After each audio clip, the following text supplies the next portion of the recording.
사이다 무비튼. 고등학교 때 나는 지은이에게 왕따를 당했었다. 엄마와 단둘이 살던 나는 집이 가난했다. 지은이와 그 무리는 항상 나를 무시하기 일쑤였는데 아침부터 밤까지 일하는 엄마가 새벽 4시에 일어나 만들어준 내 도시락을 쓰레기통에 버린 적도 있었다. 지은이는 날 괴롭히던 무리의 리더였고 나는 지은이가 정말 싫었다. 그래서 졸업 후 고향을 떠나던 날은 정말 행복했다. 엄마의 몸이 안 좋아지고 나서 옆에서 돌봐드리고자 고향으로 돌아온 후 나는 지금의 남편과 결혼했다. 남편과 나는 딸도 한 명 낳았다. 엄마는 손녀를 너무 예뻐하셨고 엄마의 건강도 금세 회복되어 갔다. 마음씨 좋은 남편은 엄마의 건강을 걱정해 엄마를 모시고 살자고 해줬다. 어느 날 근처에 지은이가 이사 왔다는 소문을 들었다. 게다가 지은이의 아이도 우리 아이 유치원에 다니게 됐다는 것도 알게 되었다. 내 남편은 젊은 나이에 어플 회사를 세워 성공한 것을 계기로 지금은 몇 개의 어플 회사를 경영하고 있다.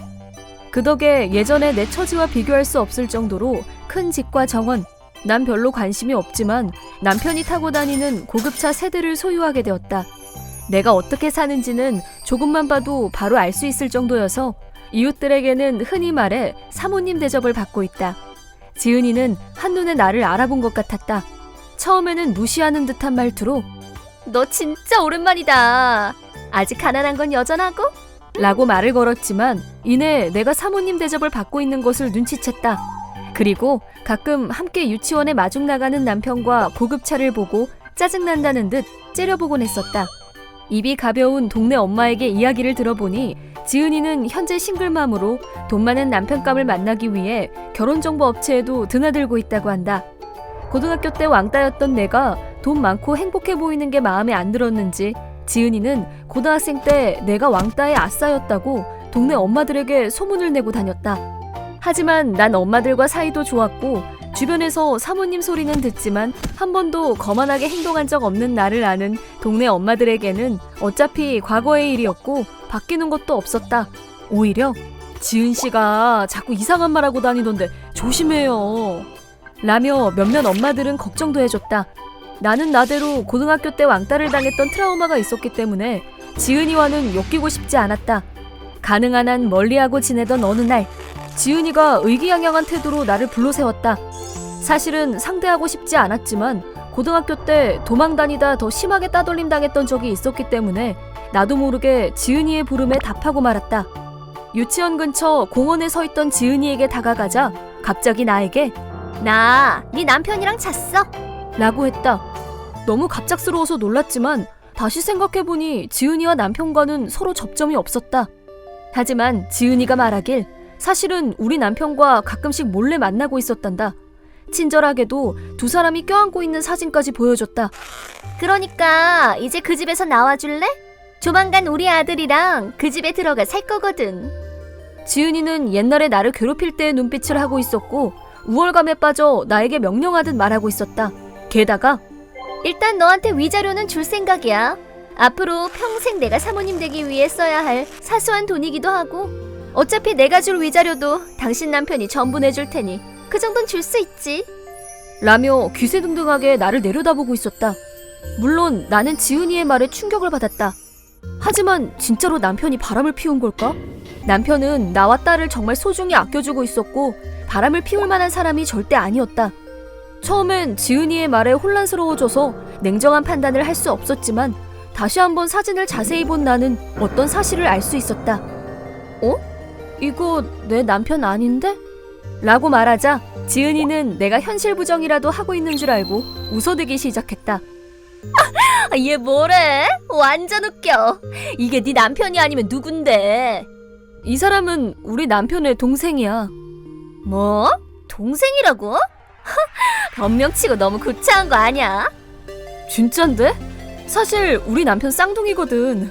우리 남편은 첫째고 절대 바람 피울 사람이 아니야." 쌍둥이라고? 그치만 나랑 잔 사람은 분명 네 남편이었어." 남편이랑 도련님이 똑같이 생기긴 했지만 사진 속 패션은 남편의 옷 스타일도 아닌데다 이건 분명 도련님의 옷이야. 뭐라고? 내가 생판 모르는 남자랑 잤다는 거야? 짜증나. 너 이제 어쩔 거야? 네가 아무리 그래도 나랑은 상관없지. 다 네가 책임져야지. 왜 상관이 없어? 난 그 동생이란 사람한테 돈도 줬다고. 뭐? 돈을 왜 줬는데? 너랑 이혼하기 전까지 쓸 우리의 사랑 여행을 위해서. 남편에게는 동생이 있지만 그 동생은 진짜 형편없고 여자랑 잘 생각만 하는 사람이다. 분명 남편과 외모는 판박이지만 인성이 최악이라 나도 별로 좋아하지 않았다. 도련님은 지은이에게 둘만의 여행을 가고 싶은데 모든 돈을 아내가 관리하고 있어서 당장 돈을 빼낼 수 없으니 일단 대신 여행 경비를 내달라고 한 모양이었다. 지은이는 어차피 자기가 사모님이 될 테니 일단 빚을 내서 도련님에게 돈을 건넸다고 한다. 이게 사기라는 걸 눈치챌 수도 있었지만 남편과 똑같이 생기기도 했고 나를 이겨먹고 싶은 생각에 조금도 의심하지 않았다고 한다. 게다가 벌써 동네 엄마들에게 곧 재혼할 예정이고 상대는 돈 많은 부자라고 말해버린 모양이었다. 이 이야기는 아들에게도 했고 아이는 유치원 친구들에게 사방팔방 말하고 다녔다고 한다. 이제 어쩔 거야. 네가 속인 거니까 위자료로 3천만 원 내놔. 라고 했지만 너무 말도 안 되는 소리라 모두 무시해버렸다. 야, 너 내 말 듣고 있어? 내가 꼭 위자료 받아낼 거야. 지은이는 몇 번이고 이렇게 말했다. 무료 변호 상담을 통해 내게 위자료를 청구하려 했지만 변호사는 불가능하다고 거절했고 자칫하다가는 역으로 고소당할 수도 있다는 말까지 들었다고 한다. 그 후 나만 보면 억울하다는 듯 괴성을 질러댔다. 그리고 지은이의 재혼 이야기는 쏙 들어갔다. 아이는 엄마는 거짓말쟁이라며 엉엉 울어댔고 주변 엄마들에게 분명 남자가 도망간 걸 거야. 그 사람 좋은 수연 씨의 험담을 하고 다닐 정도였으니까. 라는 말과 함께 비웃음을 당했다고 한다. 그리고 돈 많은 남편 행세로 타인의 금품을 갈취한 도련님의 행동도 용서받을 수 없었다. 변호사와 경찰의 도움을 받아 조사해보니 같은 수법으로 당한 여자들이 더 있었다. 그 후 다른 여자에게 사기죄로 고소를 당했고 결국 경찰에 체포되었다고 한다. 도련님은 무사히 체포됐지만 지은이가 돈을 돌려받을 가능성은 희박했다. 지은이는 사모님이 되기 위해 투자하는 셈치고 부모님을 속여 돈을 빌렸지만 사기로 몽땅 날려먹은 사실을 들켜버렸고 결국 지은이는 부모님에게 의절을 당하고 말았다.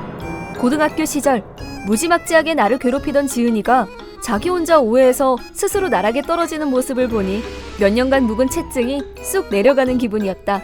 남편은 내게 이런 일을 겪게 해서 미안하다고 머리 숙여 사과했다. 그래서 나는 고등학교 때 왕따를 당했던 일을 고백했다. 사실 이번 일은 왕따의 주범자가 내가 잘 사는 모습에 질투를 느껴 생긴 일이라고 말이다. 내가 왕따였다는 사실을 말하면 남편이 혐오감을 느낄 거라 생각했다. 하지만 나를 꼭 안아주며 고등학교 때 내가 지켜주지 못했던 만큼 앞으로는 내가 널 평생 지켜줄게. 이제부턴 나만 믿어. 라고 해줘서 그 시절을 보상받는 기분이 들었다. 그 이후로 지은이는 내게 말도 못 붙이게 되었다. 단지 내가 주변 사람들과 즐겁게 이야기하고 있는 모습이나 가족과 함께 집에 가는 내 행복한 뒷모습을 억울하다는 듯 매섭게 째려보기만 할 뿐이었다. 이번 영상은 어떠셨나요? 재밌게 보셨다면 구독, 좋아요에 댓글까지 달아주시면 감사하겠습니다. 그럼 다음 영상에서 만나요.